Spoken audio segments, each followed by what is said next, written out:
ॐ भूर्भुवः स्वः तत्सवितुर्वरेण्यं भर्गो देवस्य धीमहि धियो यो नः प्रचोदयात्।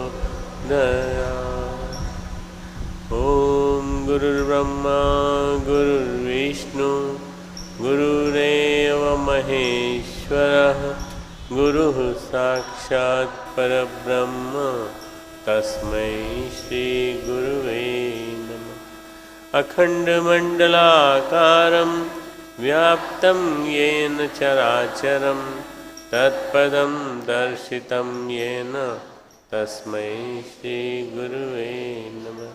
मातृवत् लालयित्रे च पितृवत् मार्गदर्शिका नमोस्तु गुरुसत्तायै श्रद्धा प्रज्ञायुताचया श्रद्धा प्रज्ञायुताचया।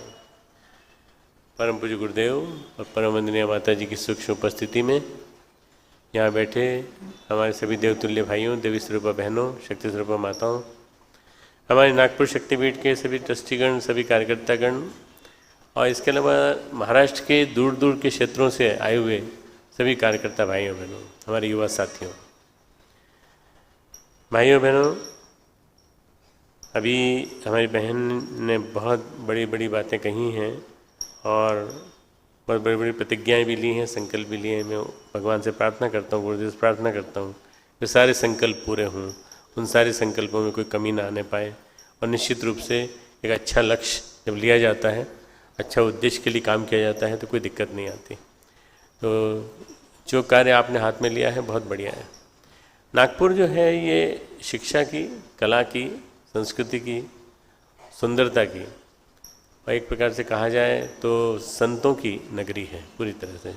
जैसा मैं समझ पाया हूँ, इतनी बार नागपुर आया हूँ, मैं समझता हूँ नागपुर को ही क्यों हम लोगों ने मेन केंद्र बनाया। विज्ञान और अध्यात्म के समन्वय की दृष्टि से हम लोगों ने कई बैठकें की। आज एक और बैठक करने जा रहे हैं। 3-4 साल की गैप के बाद आना हुआ है और इन 3-4 साल की गैप में बहुत सारा काम हो गया, बहुत सारा काम शांतिकुंज में हो गया, बहुत सारी चीज़ों से हम लोग गुजर गए। शताब्दी वर्ष आया, उसकी तैयारी की, शताब्दी वर्ष निकल गया, उसके बाद ज्ञान क्रांति वर्ष आया, वो निकल रहा है। अब धीरे धीरे परिजनों से हमारी अपेक्षाएं एक स्पष्ट होती चली जा रही हैं कि शांतिकुंज के तंत्र की, परम पूज्य गुरुदेव की, परम वंदनीय माता जी की सूक्ष्म रूप में हमारे बीच में विराजमान है, उनकी हमसे क्या अपेक्षा है। उनकी अपेक्षा एकमात्र यही है गुरुदेव की कि तुम मेरे विचारों को जन जन तक पहुँचा दो। बस गुरुदेव ने एक ही बात हमेशा बार बार कही थी, मेरे विचार जन जन तक पहुँचा दो। जहाँ ये जाएंगे वहाँ विस्फोट करके रहेंगे, वहाँ कोई चुपचाप बैठ जाए ऐसा हो ही नहीं सकता। निश्चित रूप से वहाँ क्रांति होगी और बम विस्फोट होंगे। ये विस्फोटक क्रांति जो है ये खून की क्रांति नहीं है, विचारों की क्रांति है। विचारों में बदलाव आ जाए, आदमी के सोच में बदलाव आ जाए, ये बड़ा असंभव सा लगता है। अंगुलीमाल भगवान बुद्ध को देख रहा था, दूर से एक चला आ रहा है, कुछ साधु चला आ रहा है। उसने वहीं से रोकने की कोशिश की कि रुक जाओ वहीं रुक जाओ, तुम आए पास में तो मैं तुम्हारा गला धड़ से अलग कर दूंगा, उंगलियां तो काटूंगा ही और उसके अलावा तुम्हारी धड़ से अलग कर दूंगा तुम्हारा सिर। वो रुके नहीं, वो चलते चले गए और नज़दीक आ गए। उनका जो पॉजिटिव ऑरा था, जो विचार मंडल था, प्रभा मंडल था, उस प्रभा मंडल में अंगुलीमाल का सारा के सारा तमस विगलित हो गया, समाप्त हो गया और उसको समझ में भी नहीं आया कि ये क्या हो गया एकदम। उसने कहा ठहर भिक्षु ठहर। तो बोले ठहरा तो मैं हूँ, तू नहीं ठहरा है, तू ठहर।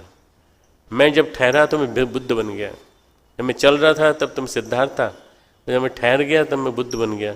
तू ठहर जा, तू रुक जा, तूने बहुत काम कर लिया, तूने बहुत हिंसा कर ली। और ये जो विचार था, एक विचार, उस विचार ने अंगुलीमाल के जीवन को बदल दिया। आप सब जानते हैं अंगुलीमाल भिक्षुक बना। भिक्षुक बनने के बाद बुद्ध के कहने के अनुसार उसने अपने आप को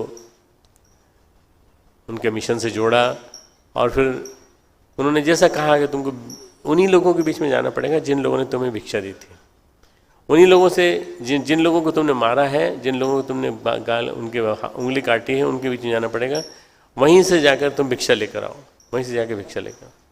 महाराज वहाँ तो क्षमा कर दीजिए, मैं तो उनको फेस नहीं कर पाऊँगा। बोले ये तुम्हारी सबसे बड़ी परीक्षा है कि जिन लोगों को तुमने प्रताड़ित किया है उन लोगों को तुम फेस कैसे करते हो, बस इसमें पास हो गए तो सब कुछ हो जाएगा।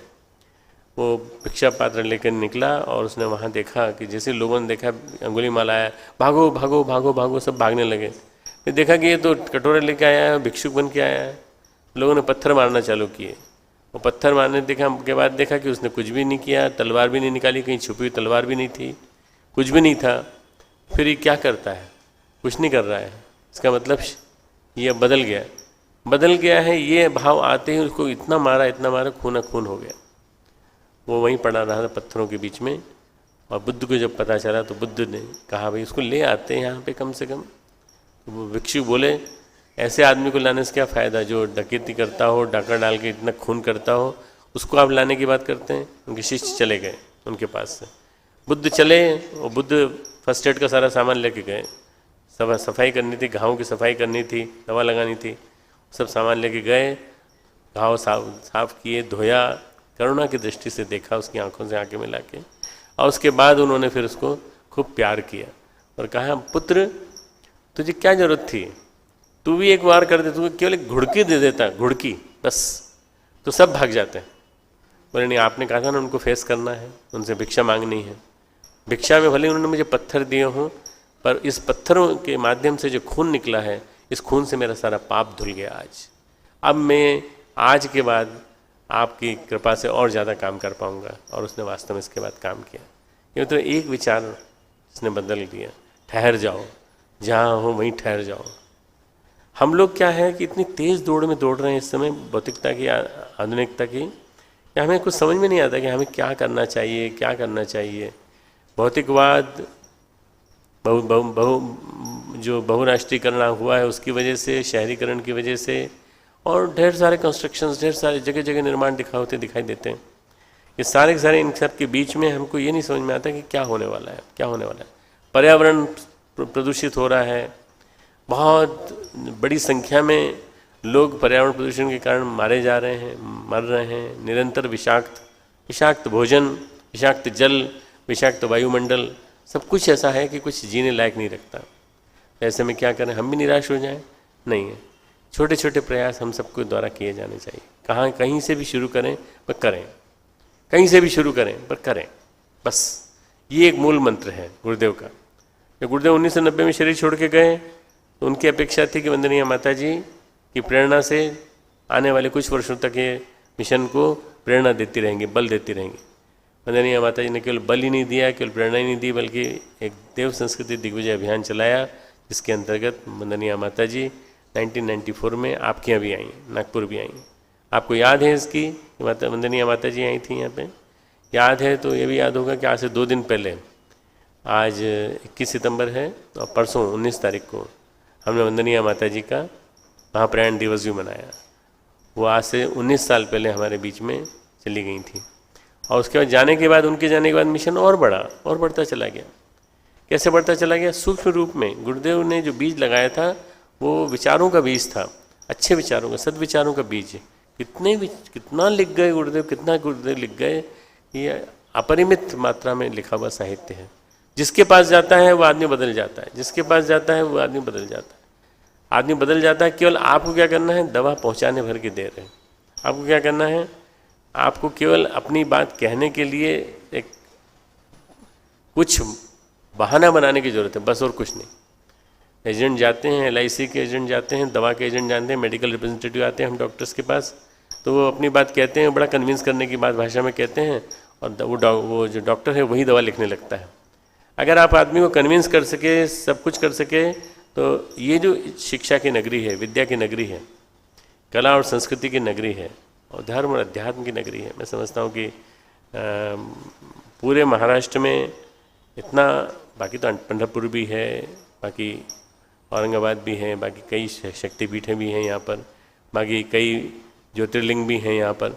इसके बावजूद भी अगर कोई एक ऐसा क्षेत्र है जहाँ पर आधुनिकता का और चिर पुरातन का दोनों का समन्वय है, जहाँ पर संस्कृति और सभ्यता दोनों मिलते हैं, जहाँ पर विज्ञान और अध्यात्म दोनों मिलते हैं, और जहाँ पर सबसे ज़्यादा जो है संस्कृति दिखाई पड़ती है विचारों में, इसका प्रतीक मैं ये पहने बैठा हूँ।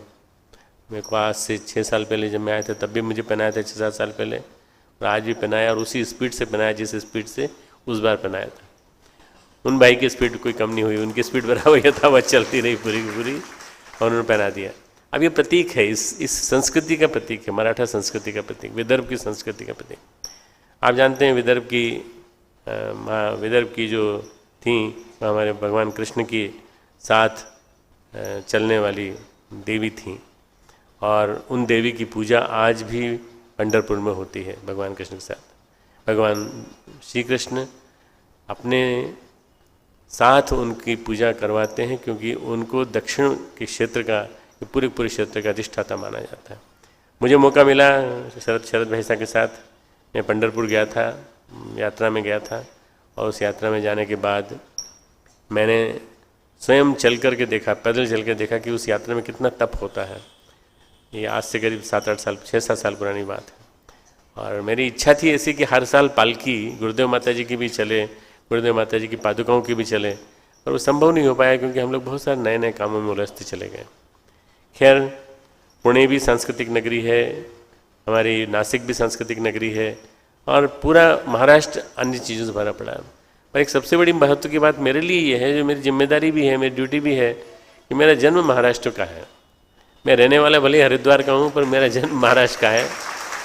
मेरा जन्म मुंबई में हुआ था, तत्कालीन मुंबई राज्य, और मेरे नाना जी थे मुंबई राज्य के राज ज्योतिषी, तो मेरी माँ यहीं रहती थी, और यहीं पे मेरा जन्म हुआ था 1950 में। तो मैं समझता हूँ कि उस नाते भी मेरा कुछ दायित्व है, जो महाराष्ट्र के नागरिक होने के नाते, महाराष्ट्र का जन्मदाता होने के नाते, ये मातृभूमि होने के नाते। और जैसे अक्सर नेता लोग जब कहते हैं तो जय महाराष्ट्र और जय भारत, मालूम जय भारत कहते हैं कि नहीं, वो जय महाराष्ट्र जरूर कहते हैं। तो राष्ट्र किससे भी बड़ा महाराष्ट्र, महा लगाया वर्ड, मतलब इसके पहले कोई खास बात रही हो। यहाँ के बलिदानी लोग, वीर लोग, यहाँ के साहसी लोग, मराठा रेजिमेंट, यहाँ के अन्य जितने भी संतों की एक पूरी श्रृंखला निकाली जाए तो ढेर सारे संत यहाँ के, संत गाडगे जी महाराज, संत पुंडीर, विभिन्न प्रकार तुकोजी राम और एकनाथ जी, जितने भी हैं सारे मुक्ताबाई से लेके सब के सब सारे संत जितने भी थे, वो कहीं और जितने सघन नहीं पैदा हुए जितने महाराष्ट्र में पैदा हुए। तो मैं समझता हूँ कि ये बहुत महत्वपूर्ण बात है कि हम महाराष्ट्र की भूमि में बैठकर ये बात कर रहे हैं कि गुरुदेव के विचारों को हम कैसे पहुँचा सकते हैं जन जन तक।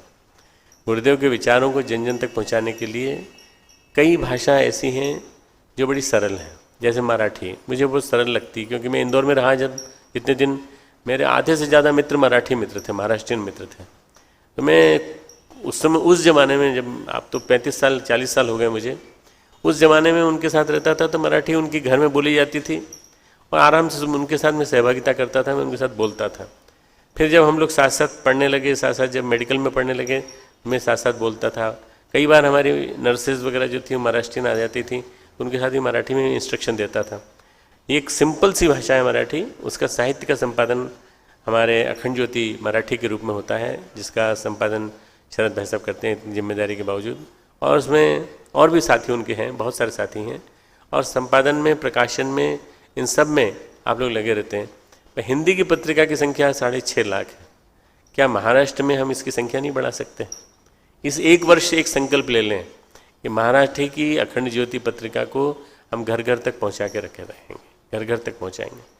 क्योंकि एक सद्विचार जो है उसके बीजों का आरोपण, स्वामी विवेकानंद ने अपनी जगह एक बात कही है अपने स्थान पर कि मेरी इच्छा है कि मैं सद्विचार घर घर पहुंचा दूं, मेरी इच्छा है कि सद्विचारों का बीजों को आरोपण हर घर में कर दूं।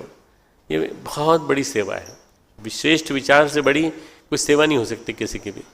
आदमी किधर जा रहा है, पतन के मार्ग पर जाते हुए व्यक्ति को एक छोटी सी दिशा मिल जाए, एक छोटा सा मार्गदर्शन मिल जाए, तो न जाने कहाँ से कहाँ पहुँच जाता है, ऊंचा से ऊंचा उड़ जाता है। आज तक जितने महापुरुषों का इतिहास है मित्रों, उनमें अधिकांश लोग ऐसे हैं जो गलत दिशा में जा सकते थे, पर जिन्होंने अपने आप को अच्छाई के साथ जोड़ा, सद्विचार के साथ जोड़ा, श्रेष्ठ विचार के साथ जोड़ा। तो सबसे बड़ी सेवा तो ये है कि गुरुदेव ने जैसे कहा है कि जैसे आटा बना रहता है, आपके यहाँ कड़ी बनी रहती है, सब्जी बनी रहती है, पातल भाजी बनी रहती है और सब चीज़ें बनी रहती हैं, तो गुरुदेव ने कहा मैंने सब बना के रखा है, तुम परोस भर दो, तुम और कुछ मत करो, केवल परोस दो। परोसने में इतना ऐतराज क्यों, परोसने में इतना संकोच क्यों, परोसने में इतनी परेशानी क्यों? तो एक काम तो मित्रों मैं आपसे उम्मीद करता हूँ, महाराष्ट्र में घर घर आप जन जन के बीच में गुरुदेव के साहित्य को, विचारों को, किसी न किसी रूप में अच्छे अच्छे विचारों को चुन चुन करके, सबसे बढ़िया तरीका क्या है, कैलेंडर जो है ना आपका, मराठी में कैलेंडर है कि नहीं मुझे मालूम नहीं, मराठी में है, मराठी कैलेंडर का एक हर महीने का एक, हर दिन का एक वाक्य, अलग अलग वाक्य, वो हर आदमी खोलेगा तो कोई ना कोई एक वाक्य तो उसे प्रभावित कर देगा। ईमानदारी, सज्जनता के बारे में, नीति निष्ठा के बारे में, और भी चीज़ें जो हैं, दूसरों के साथ वह व्यवहार न करो जो हमें अपने लिए पसंद नहीं, पिता अपने बच्चों के सामने वो आचरण न करे जो चाहता है कि वो लोग न करें। इस तरह से ऐसे छोटे छोटे से वाक्य हैं, क्विप्स जैसे वाक्य हैं, इनको यदि हम कैलेंडर्स को भी घर घर स्थापित कर दें, अपने खर्चे पे थोड़ा सा खर्चा अलग से निकाल के यदि हम स्कूलों में स्थापित कर दें, यदि हम कैलेंडर्स जगह घर घर स्थापित कर दें, जगह जगह स्थापित कर दें, बहुत बढ़िया है। इसके अलावा भारतीय संस्कृति ज्ञान परीक्षा मराठी में ली जानी चाहिए, ली जाती है। अभी कितनी संख्या है मुझे मालूम नहीं, बिडवी साहब कितनी, बहुत कम है। तो मैं समझता हूँ कि सारे स्कूलों से संपर्क करके मराठी में भारतीय संस्कृति ज्ञान परीक्षा, अगर ये होने लगेगा तो भारतीय संस्कृति ज्ञान परीक्षा में मराठवाड़ा बेल्ट, मराठी बेल्ट जो है पूरा महाराष्ट्र बेल्ट, इसके लिए हम मराठी से जुड़े हुए, मराठी क्षेत्र से जुड़े हुए प्रश्न अलग से देंगे, वो अलग ही प्रश्न बैंक बनेगा और यहाँ के लिए होगा पूरा। इसके अलावा तीसरी बात मैं आपसे चाहता हूँ, बाल संस्कार शालाएँ चलाना सबसे ज़्यादा महत्वपूर्ण है। बच्चे का मस्तिष्क बहुत प्लायबल होता है, बहुत नाजुक होता है, और उस बच्चे के दिमाग में अपराध का बीज बैठना है तो भी बचपन में बैठता है, 1 से लेकर 5 साल की उम्र में, 3 से लेकर 6-7 साल 8 साल की उम्र में, और इसके बाद फिर कुछ भी करते जाइए आप, कोई फर्क नहीं पड़ने वाला। अगर वो बैठ गया है तो वही बनेगा आदमी, बच्चा वही बनेगा। मैं डॉक्टर अब्दुल कलाम साहब से मिलने गया, जब अपने यहाँ कार्यक्रम हुआ कन्वोकेशन, उसके बाद उनसे मिलने, धन्यवाद देने, एल्बम देने गया, तो उन्होंने कहा डॉक्टर साहब काम तो बहुत अच्छा कर रहे हैं। APJ कलाम साहब ने कहा काम तो बहुत अच्छा कर रहे हैं, पर आप क्यों नहीं कंसंट्रेट करते 2 साल से लेकर 10 साल तक के बच्चों के ऊपर, क्योंकि यही बच्चे हैं जो भविष्य के नागरिक बनेंगे। मैं जहाँ जाता हूँ इन बच्चों को अपने पास बिठा लेता हूँ, चारों तरफ उनको बैठे रहते हैं, उनसे बात करता हूँ, उनसे परामर्श करता हूँ। इतने इनोवेटिव आइडियाज़ हैं, इतने नए नए आइडियाज़ हैं बच्चों के, यदि इन बच्चों से आप इंटरेक्ट करेंगे तो बहुत बढ़िया हो। मेरे दिमाग में बात बैठ गई, मैंने कहा गुरुदेव ने ज्ञान जो इसके लिए कहा था, बाल स्वाध्याय शालाओं के बारे में, बाल संस्कार शालाओं के बारे में, इसको चलाना चाहिए।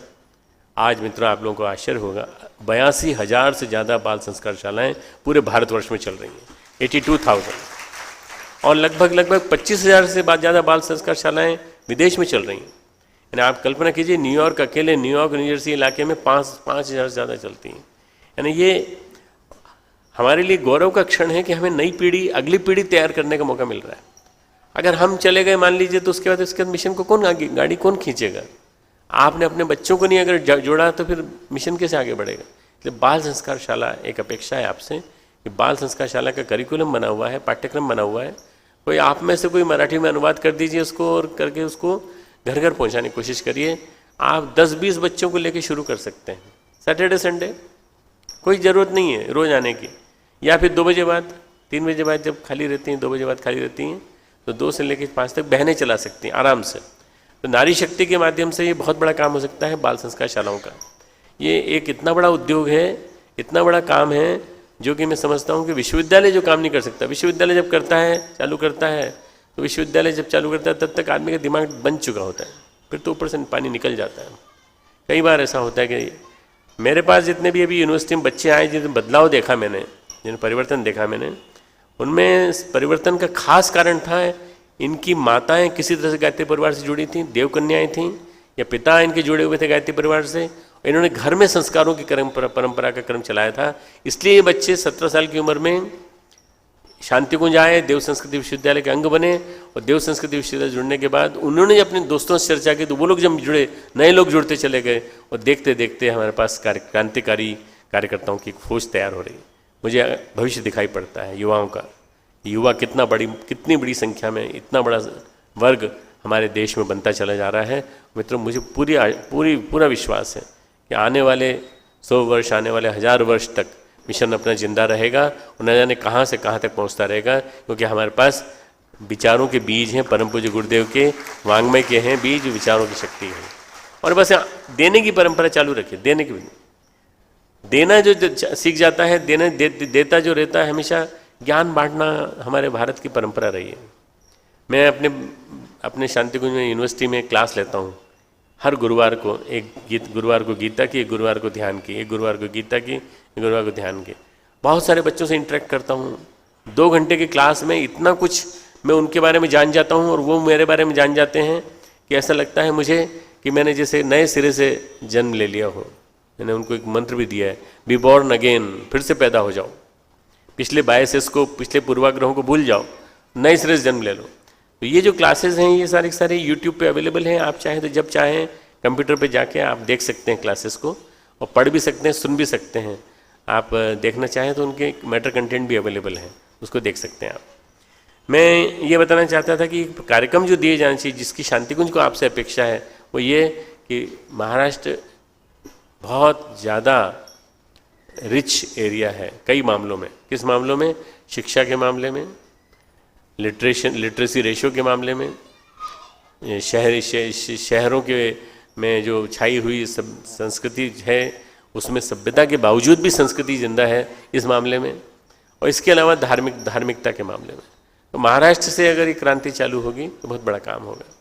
जितने भी सुधारक हैं, जिन्होंने, चाहे वो हमारे ये विभिन्न रूपों में विभिन्न महापुरुष हों, चाहे लोकमान्य तिलक हों, चाहे वो हमारे महर्षि कर्वे हों, और चाहे वो अन्य महापुरुष हों जिन्होंने ढेर से गाडगे जी महाराज हों, सब ने काम महाराष्ट्र से चालू किया। तो किसी भी प्रांत में इतना सघन अनुपात कभी नहीं रहा। तो ये काम मैं समझता हूँ कि महाराष्ट्र में गायत्री परिवार के जिम्मे आया है। गायत्री परिवार को काम करना, बाकी तो बहुत सारे काम बहुत सारी संस्थाएं कर रही हैं, पर अगर आप लोग करना चालू कर देंगे तो मैं समझता हूँ कि एक बहुत बड़ी यूनिवर्सिटी आपकी ही अपनी बन जाएगी। यहाँ पर धीरे धीरे एक परिस्थितियाँ ऐसी बनती चली जाएंगी कि आप अपना खुद का एक तंत्र बना सकेंगे।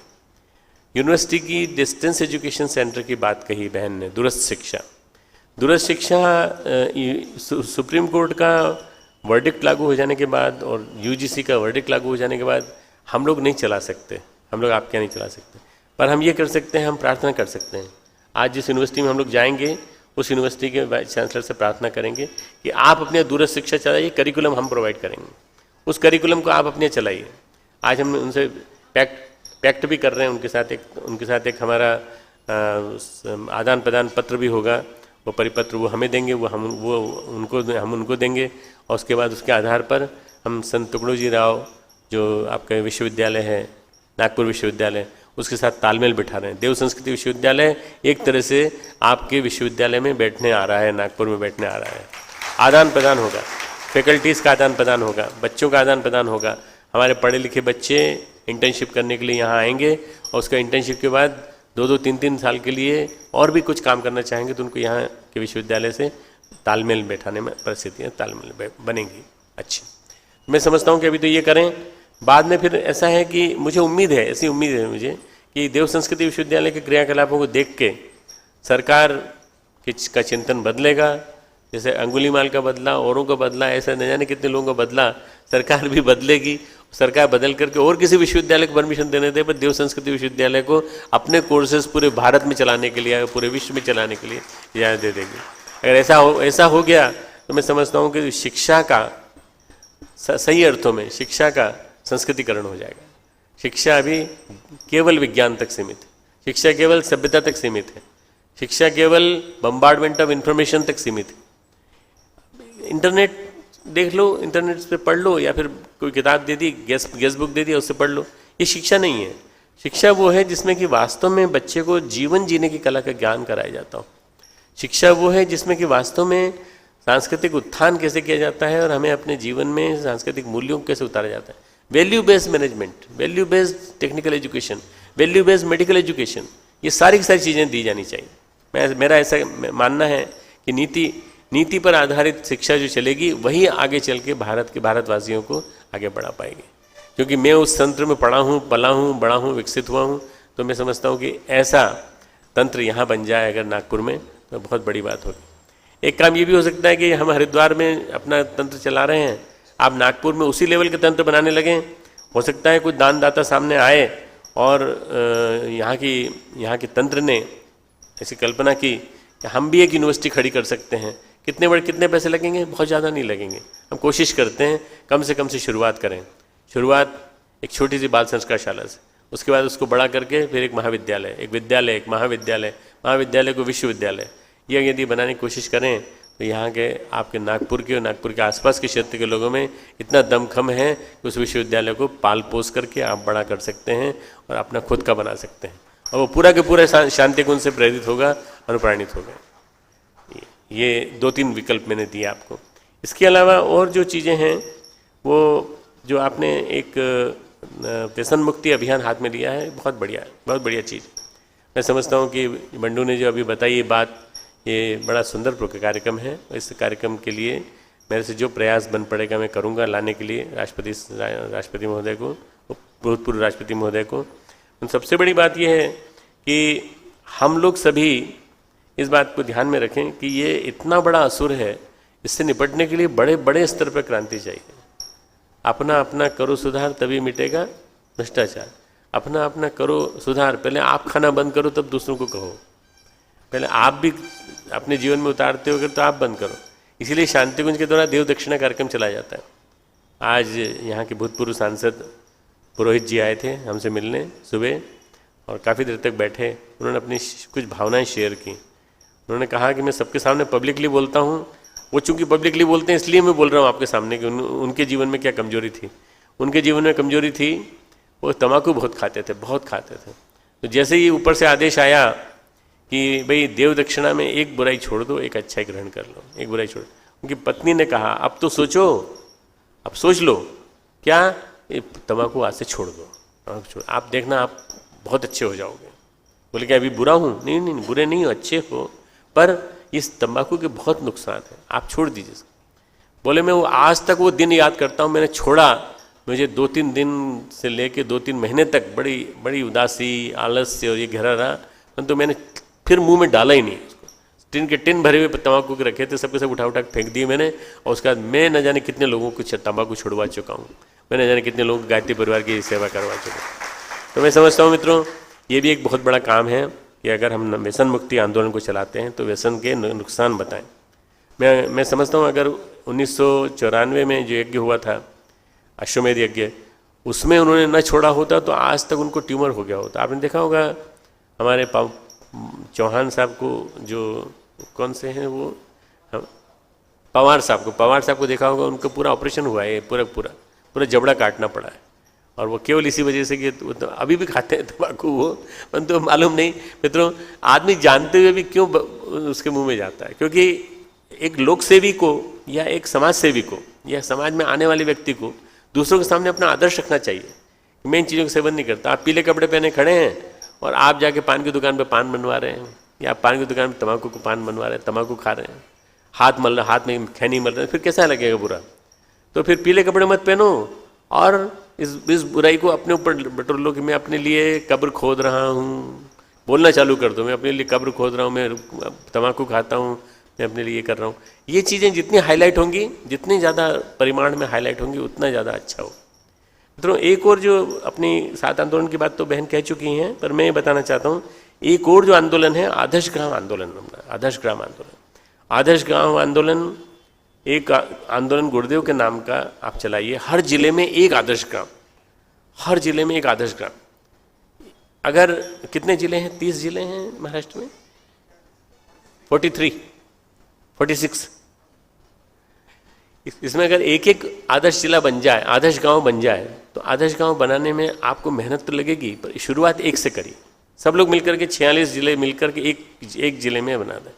मैं आपको आश्वासन देता हूँ कि आप जो आदर्श जिला गांव बनाएंगे ना, मैं उसमें ज़रूर रहूँगा और उस गांव में खुद भ्रमण करूँगा, खुद घूमूंगा, सब लोगों से मिलूंगा, उनसे पूछूंगा कि उनका जीवन कैसे बदला। व्यसन मुक्त गाँव, स्वावलंबी गाँव, आदर्श गाँव, हरियाली से भरा गाँव, ऐसा गाँव कोई भी आप में से वर्धा के भाई लोग आए हैं, चंद्रपुर के लोग आए, आप लोगों में से नागपुर के लोग सब बैठे हैं, अपने आसपास का कोई सा भी एक गांव ले लीजिए जहां संभावनाएं दिखती हों और बनाना चालू करिए। उसमें श्री राम स्मृति उपवन हो।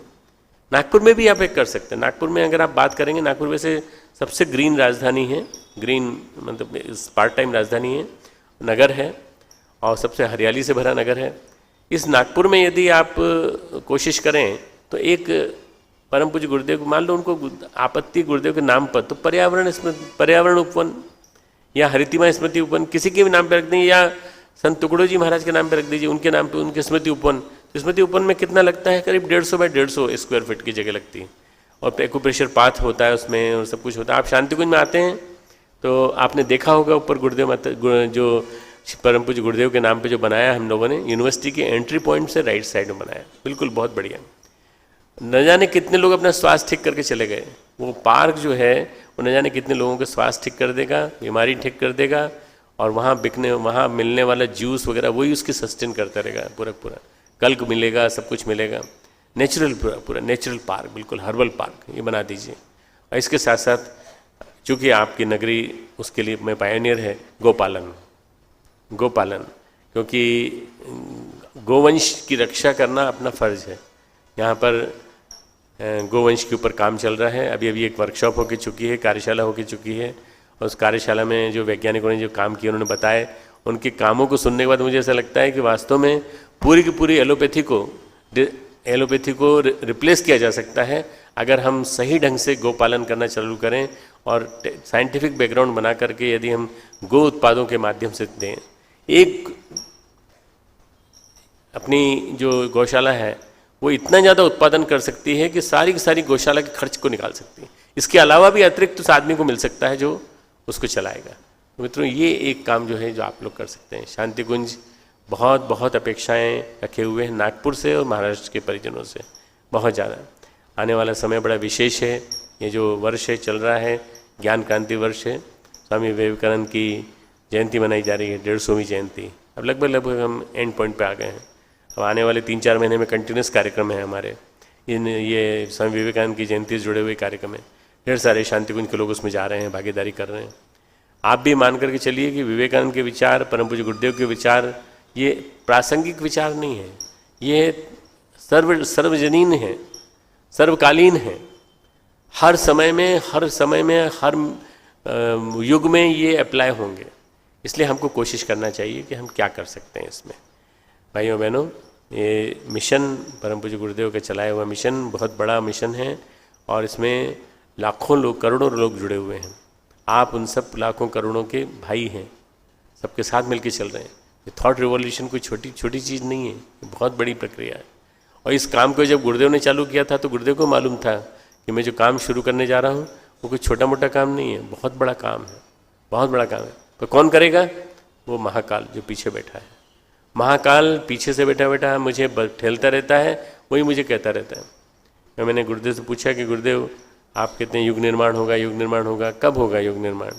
बोले बेटा मेरा काम तो था आवाज़ लगाना, मैंने आवाज़ लगाना चालू कर दिया।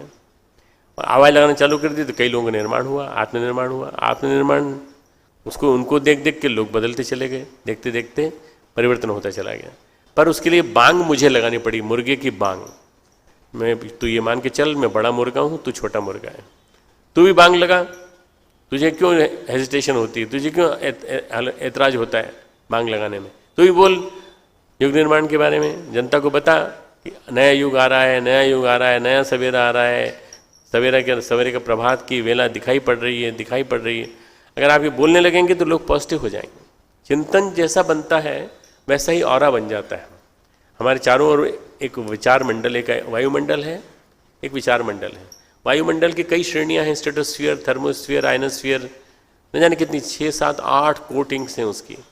इनको चीरती हुई पानी की बूंदें आती हैं, इनको चीरती हुई अल्ट्रावायलेट और कॉस्मिक किरणें आती हैं हमारे पास, इनको चीरती हुई आती हैं भगवान की चेतना हमारे पास।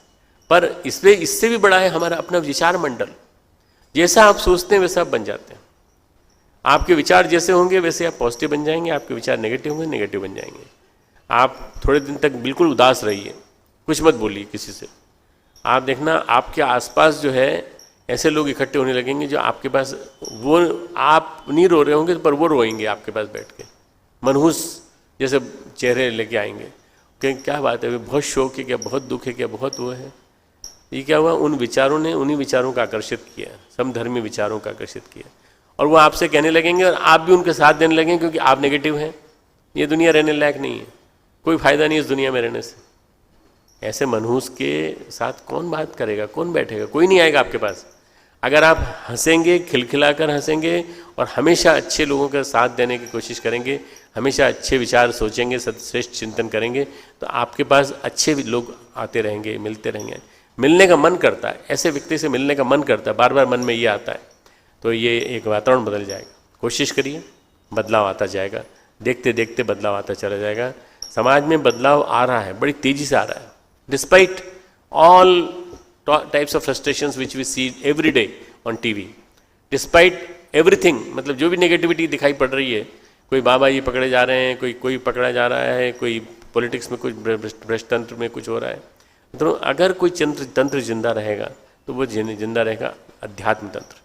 विनोबा भावे ने बहुत अच्छी बात कही। विनोबा भावे ने एक बात कही है, अभी मैं थोड़े दिन पहले 7-8 रोज पहले, 8-10 रोज पहले मैं एक मीटिंग ले रहा था, जो सर्वोदय से जुड़े हुए लोगों की मीटिंग थी। करीब उसमें 150-200 लोग सर्वोदय से जुड़े हुए और इससे जुड़े हुए आए थे। विनोबा की जयंती मना रहे थे हम लोग, विनोबा भावे की जयंती, विनोबा भावे का जन्मदिन था उस दिन। कौन सी तारीख थी? इट वॉज 11 सितंबर और 10 सितंबर जी।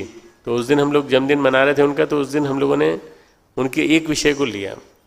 विनोबा ने कहा था कि आने वाले समय में धर्म तंत्र और राजनीति तंत्र ये दोनों समाप्त हो जाएंगे, और क्या जिंदा रहेगा?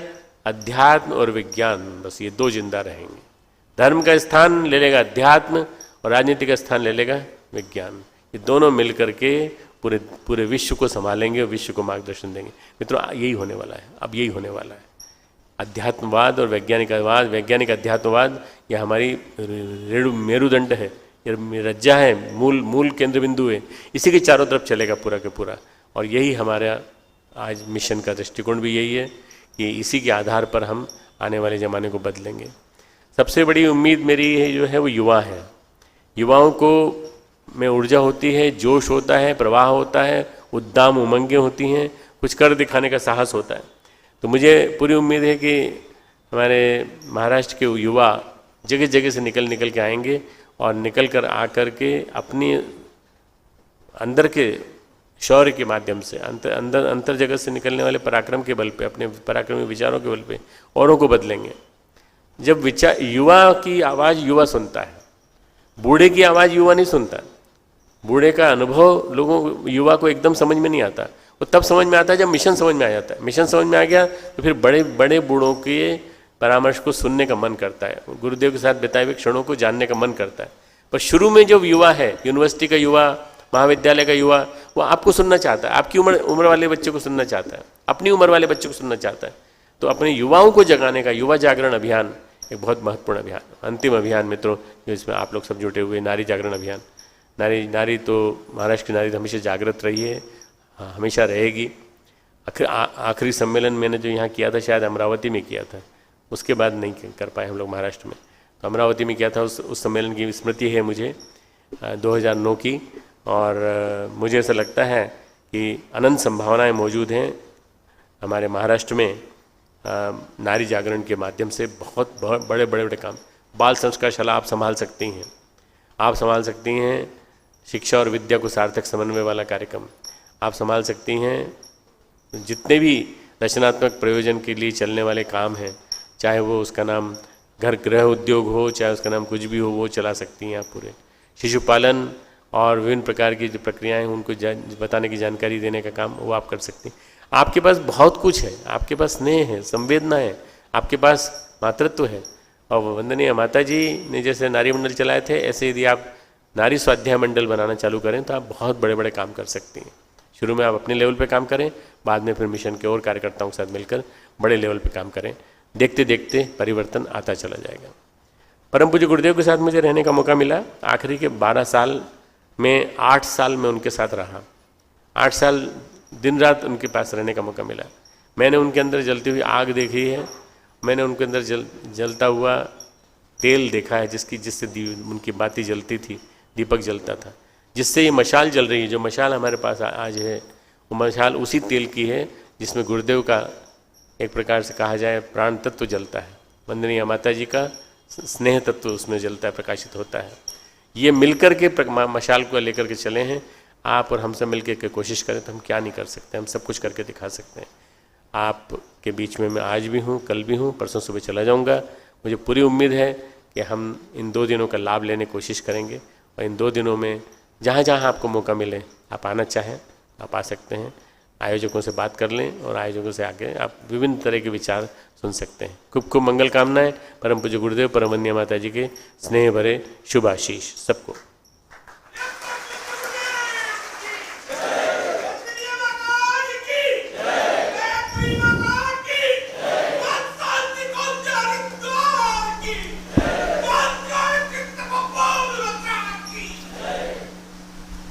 हमारे प्रेरणा स्रोत डॉक्टर साहब हमारे महिलाओं को बहुत अच्छी शिक्षा और प्रेरणा दे चुके हैं कि हम में शौर्य है, धैर्य है, तप है और तेज है।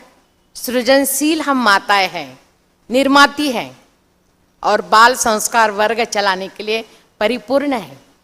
जहाँ तक कि हम भारतीय संस्कृति ज्ञान परीक्षा का कार्य करते समय स्कूलों में जाते हैं तो प्रार्थना परिपाठ में बच्चों से, टीचरों से बात करते हैं। तो जिस महीने में बच्चों के बर्थडे उनके याद कर लेते हैं और जन्मदिन किस तरीके से मनाए गायत्री शक्ति भारतीय संस्कृति ज्ञान परीक्षा के तौर पर उन्हें दीक्षा देते हैं, शिक्षा देते हैं और बच्चे प्रामाणिकता से अपना एक दुर्गुण जाहिर करते हैं, छोड़ते हैं और मैं अगले साल तक इसे पालूंगा, यह एक शपथ लेते हैं। हमारे लिए बहुत अच्छी उपलब्धि है और इसका हमें बहुत अच्छी प्रेरणा मिलती है इस वजह से कि और स्कूलों में जाए हम और बच्चों से मिले। यह एक प्रेरणा स्रोत हम लोगों में जागृत होता है। गुरुदेव माता जी का प्रेरणा स्थान यहाँ पर बैठे हुए हैं जिनमें मातृत्व, कर्तृत्व और नेतृत्व के परिज्योतक मशाल हमारे सामने है और आज हम अपने आप को ऊर्जा स्थान की जगह पर ले जाने के लिए तत्पर है। मैं डॉक्टर साहब और एक ग्राम की जब आपने बात की तो मेरी एक संकल्पना है, वो परिपूर्ण कैसे होती मुझे नहीं मालूम, लेकिन मेरे सामने बैठे हुए नागपुर तहसील के बहुत से लोग हैं जिनसे संबंध आता है। एक ग्राम एडप्ट करके जिनके पास 1.5 एकड़ 2 एकड़ जमीन है, वो हल नहीं चला सकते या ट्रैक्टर नहीं लगा सकते या बीज बो नहीं सकते, पड़ी रहती। ऐसे लोगों को हमारा ग्राम सहकार्य करे।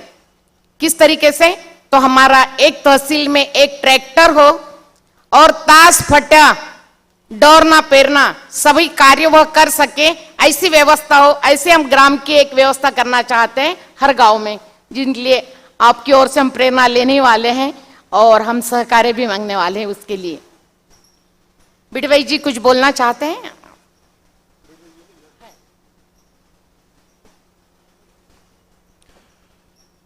नागपूर क्षेत्रामध्ये इथे एकत्रित झालेल्या भगिनींनो आणि बंधूंनो, आपल्याला गुरुदेवांचे जे विचार डॉक्टर साहेबांच्या मार्फत मिळालेले आहेत आणि जे कार्यक्रम त्यांनी तुम्हाला सांगितले आहेत त्यावर आपल्याला आपल्या शाखेमध्ये बसून आणि योजनाबद्ध पद्धतीने पुढे काम करायचं आहे। तुम्ही काय काम करणार आहात हे मात्र तुम्ही जरूर कळवा। कुठलं काम तुम्ही हातात घेणार आहात, तुमच्याबरोबर किती लोक आहेत आणि तुमची योजना काय आहे याच्या बाबतीत माहिती मात्र तुम्ही शांतिकुंजला आपल्या झोनला दक्षिण पश्चिम झोनला अवश्य कळवा। म्हणजे त्या हिशोबाने आपण त्याचा माग घेत राहू आणि तुम्हाला जिथे जिथे आवश्यकता असेल तिथे तिथे प्रोत्साहन देण्याचा प्रयत्न करू।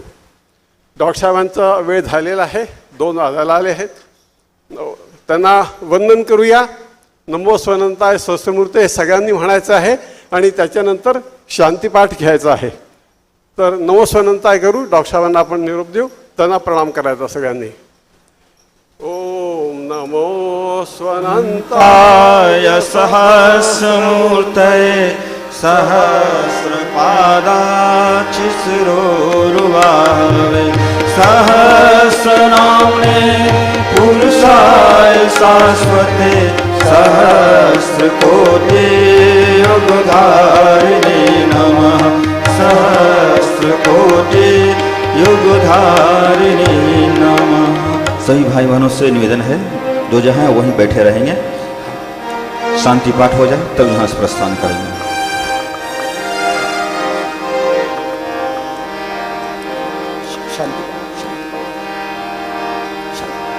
ओम शांति अंतरिक्ष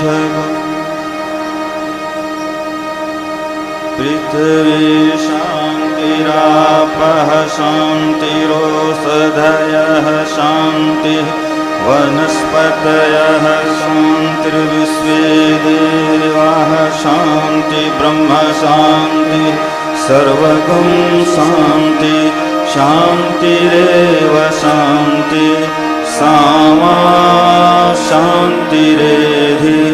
ओम शांति शांति शांति सर्वारिष्ट सुशांतिर्भवतु। 1 मिनट रुके रहेंगे, भाई साहब कुछ कहने जा रहे हैं। ऐसे ही हम सभी बैठे रहे। एक गीत यहाँ से अभी किया जा रहा है और अभी आधे घंटे का यहाँ पे और कार्यक्रम है और कुछ सूचनाएं हैं जो कि अभी और 3 कार्यक्रम संपन्न होने हैं। प्रमुख कार्यक्रम हमारा जो है देशपांडे सभागृह में 5 से 8 शाम को। कल सुबह एक सेमिनार है महिलाओं के ऊपर में, नारी जागरण एवं स्वास्थ्य का, साई सभागृह ओक्कड़